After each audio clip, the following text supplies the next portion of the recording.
Hello, it's Dr. Shell Watts of MBAadmit.com. I'm happy to be here today to speak to you about the EMBA and Engineers and Techies.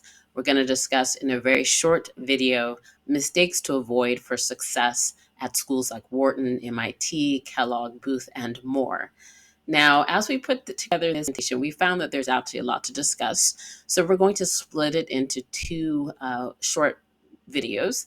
Today, we're going to go through the first mistakes, and then we will follow that up next week with another one on another three mistakes to avoid. Before getting into today's discussion, just a bit about our company. Our company predates all of the top EMBA programs, which means that we have all from year one, and we understand the nuances of admissions at all the top EMBA schools, both in the United States and abroad. When you're working with our company, you can work directly with me. I'm the founder of MBA Admit and a graduate of Harvard and Oxford with Harvard admissions experience. You will notice relative to competitors that we are priced very low in the market.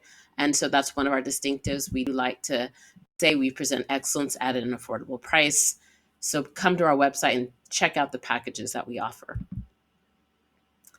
We will be more than happy to do a profile evaluation with you. So if you are interested to hear about what we think about the strength of your candidacy, feel free to send us your LinkedIn profile or your resume at info@mbaadmit.com. You can also fill out a profile evaluation form, which is located on our homepage.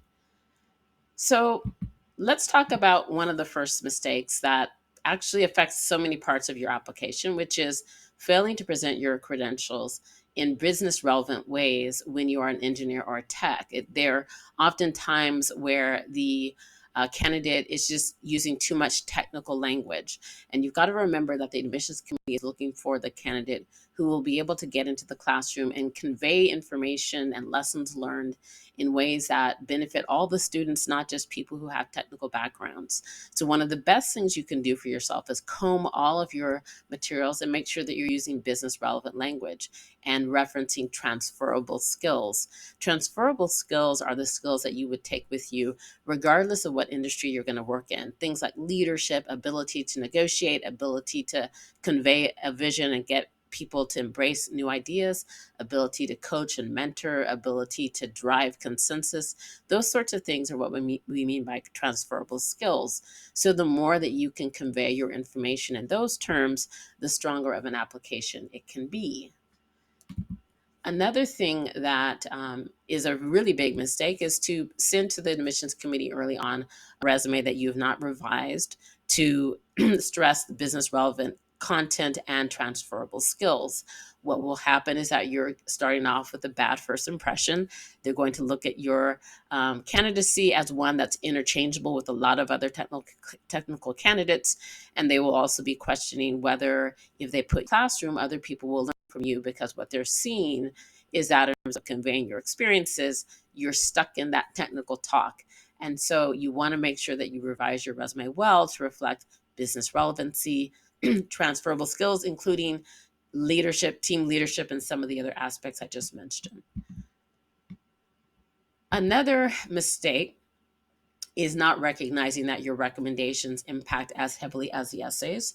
So if your recommendations are focused on technical language and they're not expressing your experience in business relevant ways, or they're failing to talk and highlight your transferable skills, the recommendations are not doing the best job to try to get you to admission. So what you want to do is make sure that the recommendation writers understand how to convey your experiences in business relevant language and how to highlight transferable skills. They may need coaching. So at MBAadmit.com, we do work with the writers to make sure that they're going to provide recommendations that really help the candidate, really pull them out of the pile and convey their experiences very effectively. Another mistake is failing to use the essays to present a layered view of what you offer as a candidate. If you focus only on your professional expertise and then that's focused on technology or engineering, then it's a very limited view of what you can bring to the school. And just remember, you're part of an overrepresented profile if you're a technical or engineer candidate, because there's thousands of people applying who have very similar credentials. And so you do need to distinguish yourself. And a way that you can do that is to really shine a light on other things, other strengths that are distinctive about you: academic, professional, extracurricular, and personal. Show a layer of ways that you can actually enhance the class and how you'll be a benefit to your peers given the depth of your credentials and experiences and skills in multiple areas. So, those are just four things to keep in mind as you're preparing your application. We did find that there's other that important that we want to talk about. So we're going to do a second video short focused on these, but the topics we will cover in the next video short are the EA score, your extracurricular activities, make a strong business case, and making sure to prepare for your interview properly. So those are the topics for video 2. Please join us on January 11th when that video will be available.